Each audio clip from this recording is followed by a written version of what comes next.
सूर्याय नमः। प्रिय कर्क राशि के दर्शकों, यही 15 जून से आपके व्यय भाव, आपके 12वें भाव पर सूर्यदेव भगवान और बुध महाराज का बुधादित्य राजयोग बनने वाला है। इसका प्रभाव आपके जीवन पर क्या रहेगा, इसी बात की चर्चा हम विस्तार पूर्वक अच्छी तरीके से करेंगे, क्योंकि सूर्यदेव भगवान 11 महीने के बाद में आपके कहां पर, आपके ठीक द्वादश भाव, आपके 12वें भाव पर गोचर करने जा रहे हैं। एक एक पॉइंट को हम विस्तार पूर्वक अच्छी तरीके से इस प्रोग्राम में समझने का प्रयास करेंगे कि हमारे कर्क राशि के दर्शकों के लिए ये सूर्यदेव भगवान का गोचर कितना फलित रहेगा, क्या क्या प्रभाव शुभ पड़ने वाले हैं और कौन कौन सी चीजों का ध्यान रखना है। हर एक बात की चर्चा हम विस्तार पूर्वक अच्छी तरीके से इस प्रोग्राम में करने वाले हैं। नमस्कार, मैं ज्योतिष आचार्य शिवराज शास्त्री आप लोगों का हार्दिक स्वागत कर रहा हूँ। ये प्रोग्राम आपके लगन पर आधारित है, आपकी चंद्र राशि पर आधारित है। आपको दोनों चीजें नहीं पता, मेरी लगन क्या है, मेरी चंद्र राशि क्या है, तब वह स्थिति में इस प्रोग्राम को आप नाम राशि पर भी देख सकते हैं। अगर आप अपनी कुंडली पर परामर्श विश्लेषण विस्तार पूर्वक अच्छी तरीके से अनलिमिटेड समय के साथ में करवाना चाहते हैं, तो आप हमारे दिए गए नंबर पर संपर्क करके अपनी कुंडली का परामर्श विश्लेषण विस्तार पूर्वक अच्छी तरीके से करवा सकते हैं। श्रीमद् भागवत कथा एवं राम कथा आदि अगर आप करवाना चाहते हैं तो भी आप जो है एक बार मौका, सेवा का मौका अवश्य दें। चलिए प्रोग्राम को प्रारंभ करते हैं, समझने का प्रयास करते हैं। भाई यही सूर्य कौन है? यही सूर्य आपके धनेश हैं, आपके धन भाव के स्वामी हैं, आपके परिवार भाव के स्वामी हैं, आपके वाणी भाव के स्वामी हैं और आपके व्यय भाव आपके 12वें भाव पर गोचर करने जा रहे हैं। तो देखिए, सबसे पहला प्रभाव आपके 12वें भाव पर जो देखने को मिलेगा, यहाँ पर आपके खर्चों में नियंत्रण होता हुआ नजर आएगा। जो अभी तक आप अपने खर्चों पर नियंत्रण नहीं कर पा रहे थे, यानी कि जितना पैदा हो रहा था उतना खर्च हुआ जा रहा था, जैसे कोर्ट कचहरी, मुकदमा, थाना, हॉस्पिटल के चक्कर, इन चीजों में आपका जो है व्यर्थ का खर्चा जो हो रहा था, ये खर्च आपका रुकता हुआ नजर आएगा। इस खर्च को आपके सूर्यदेव भगवान रोकते हुए नजर आएंगे, यानी खर्च जो है वह खर्च आपका कम होता हुआ नजर आएगा। किंतु यहाँ पर थोड़ा सा अपने ऊपर भी आपको थोड़ा कंट्रोल रखने की आवश्यकता रहेगी कि खर्चों पर आपको भी स्वयं अपने नियंत्रण करने की आवश्यकता रहेगी। जहां पर 10 रुपए का खर्च हो, वहां पर 5 रुपए का करने का प्रयास करें, तो सूर्यदेव भगवान का प्रभाव शुभ आपके ऊपर पड़ता हुआ नजर आएगा। यानी खर्च पर थोड़ा सा आपको ध्यान रखने की आवश्यकता रहेगी।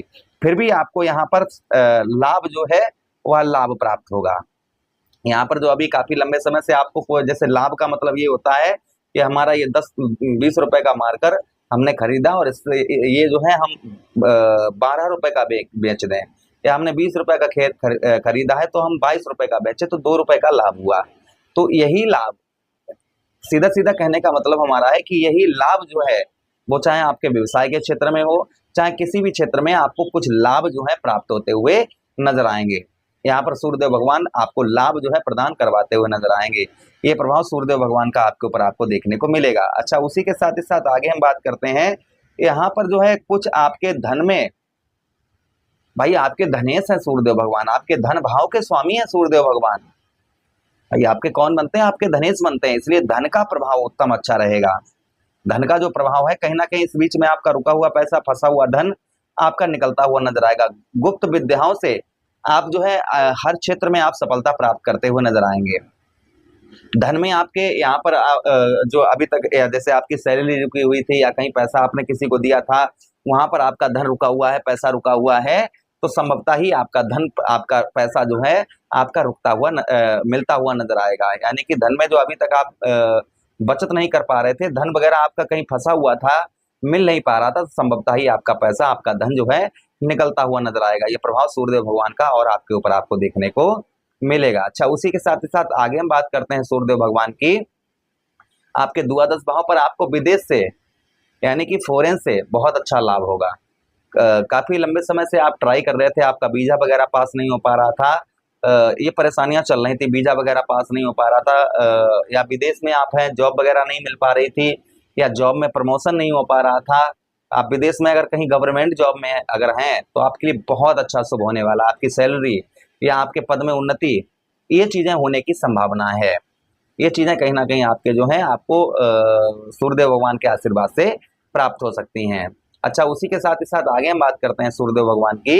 आपके द्वादश भाव पर यहाँ पर कुछ आपके मित्रगण, जो लोग आपका साथ छोड़ चुके थे, आपको जो है आपके बुरे समय में आपको छोड़कर चले गए थे, वो लोग पुनः आते हुए नजर आएंगे।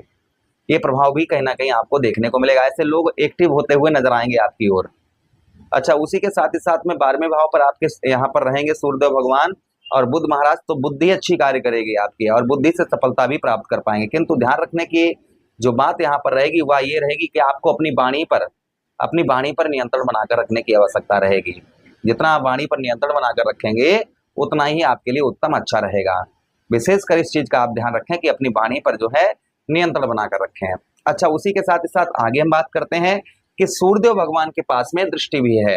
जैसे शनिदेव महाराज, राहु महाराज, देवगुरु बृहस्पति, मंगल देव, इन ग्रहों के पास में 3-3 दृष्टियां होती हैं। जिस भाव पर बैठते हैं वहां से अपनी पावर को 3 जगह पर ट्रांसफर करते हैं। किंतु सुख समृद्धि वैभव के कारक दैत्य गुरु शुक्राचार्य जी, ग्रहों के राजकुमार बुध महाराज जी, और उसी के साथ ही साथ में चंद्रदेव, और चंद्रदेव के साथ ही साथ सूर्यदेव भगवान, इनके पास एक ही दृष्टि है। जहां पर बैठते हैं अपनी संपूर्ण पावर, संपूर्ण ताकत अपनी उसी भाव पर लगा देते हैं। तो सूर्यदेव भगवान की आपके ठीक कहां पर, आपके सप्तम दृष्टि से आपके षष्ठम भाव को देखेंगे। आपके षष्ठम भाव पर दृष्टि पड़ेगी। अब षष्ठम भाव पर दृष्टि पड़ेगी तो यहाँ पर भी कुछ लाभ देखने को मिलेंगे। जैसे कि यहाँ पर देवगुरु बृहस्पति की राशि को यहाँ पर सूर्यदेव भगवान देख रहे हैं, जिससे जो प्रभाव आपके यहाँ पर देखने को मिलेगा, शत्रुओं पर आपको विजय प्राप्त होगी। शत्रुओं पर आप भारी पड़ते हुए नजर आएंगे। शत्रुओं पर जो है आप जो है भारी पड़ते हुए नजर आएंगे, और शत्रुओं पर कहीं ना कहीं आपको विजय भी प्राप्त होती हुई नजर आएगी। शत्रुओं पर, सीधा सीधा कहने का मतलब है कि शत्रुओं पर आप जो है विजय प्राप्त कर पाएंगे। ये प्रभाव कहीं ना कहीं सूर्यदेव भगवान का और आपके ऊपर आपको देखने को मिलेगा। अच्छा, उसी के साथ ही साथ आगे हम बात करते हैं सूर्यदेव भगवान की। जो लोग जॉबलेस थे, जिन लोगों को जॉब वगैरह प्राप्त नहीं हो पा रही थी, काफी लंबे समय से प्रयास कर रहे थे, प्रयत्न कर रहे थे, किंतु जॉब वगैरह प्राप्त नहीं हो पा रही थी, तो संभवतः ही उन लोगों को जॉब वगैरह प्राप्त हो सकती है। जिन लोगों को जॉब वगैरह, जॉबलेस वगैरह थे, तो उनको जॉब वगैरह प्राप्त हो सकती है। आप जॉब करते हैं, कहीं नौकरी वगैरह करते हैं, गवर्नमेंट या प्राइवेट, तो उसमें भी सफलता प्राप्त होती हुई नजर आएगी। पद में उन्नति हो सकती है, सैलरी बढ़ सकती है, उच्च अधिकारियों से संबंध जो है वो आपके मधुर अच्छे आपको देखने को मिलेंगे। अच्छा, उसी के साथ ही साथ कुछ कर्ज में भी सूर्यदेव भगवान के इस गोचर से कुछ कर्ज में भी राहत मिलती हुई नजर आएगी। और शत्रुओं पर आपका प्रभाव, भाई शत्रु, षष्ठम भाव क्या है हमारा, शत्रुओं का होता है, रोग का होता है, तो शत्रुओं पर भी विजय प्राप्त होती हुई नजर आएगी। और साथ ही साथ में जो शारीरिक कष्ट परेशानी, शारीरिक पीड़ा आपको हो रही थी, यानी कोई शरीर पर रोग वगैरह से आप परेशान थे, तो संभवतः ही उसमें वगैरह छुटकारा आपको प्राप्त हो सकता है, उसमें राहत आपको प्राप्त हो सकती है। ये प्रभाव सूर्यदेव भगवान का और आपके ऊपर आपको देखने को मिलेगा। अच्छा, उसी के साथ ही साथ चचेरे ममेरे भाइयों से आपके संबंध मधुर देखे जाएंगे। कमर से संबंधित प्रॉब्लम, समस्या आपको, यानी कमर में दर्द, ये चीजें आपको परेशान कर रही थी, तो इसमें भी संभवतः ही आपको राहत यहाँ पर मिलती हुई नजर आएगी। तो ये प्रभाव सूर्यदेव भगवान के आपके ऊपर आपको देखने को मिलेंगे। अच्छा, आपको क्या उपाय करना चाहिए सूर्यदेव भगवान को प्रसन्न करने के लिए? तो रोजाना आप उगते हुए सूर्यदेव भगवान के दर्शन करें, उनको प्रणाम करें, और रोजाना सूर्यदेव भगवान को अर्घ दें। उसी के साथ ही साथ सूर्यदेव भगवान के मंत्रों का जप कर सकते हैं, जैसे ओम भास्कराय विद्महे देवाकराय धीमहि तन्नो सूर्यः प्रचोदयाति, या ओम सूर्याय नमः। जो भी आपको मंत्र अच्छा लगे उसका जप करना प्रारंभ कर दीजिए। इससे भी सूर्यदेव भगवान का प्रभाव उत्तम अच्छा रहता है। उसी के साथ ही साथ रविवार के दिन आप गेहूं का दलिया बनवाकर उसमें थोड़ा सा गुड़ डालकर आप गौ मैया को खिलाएं। इससे भी सूर्यदेव भगवान का प्रभाव उत्तम अच्छा रहता है। आशा कर रहे हैं प्रोग्राम काफी अच्छा लगा होगा। लगा है तो लाइक कर दीजिए, चैनल को सब्सक्राइब कर दीजिए, और यह प्रोग्राम मित्र यारों के पास शेयर कर देना।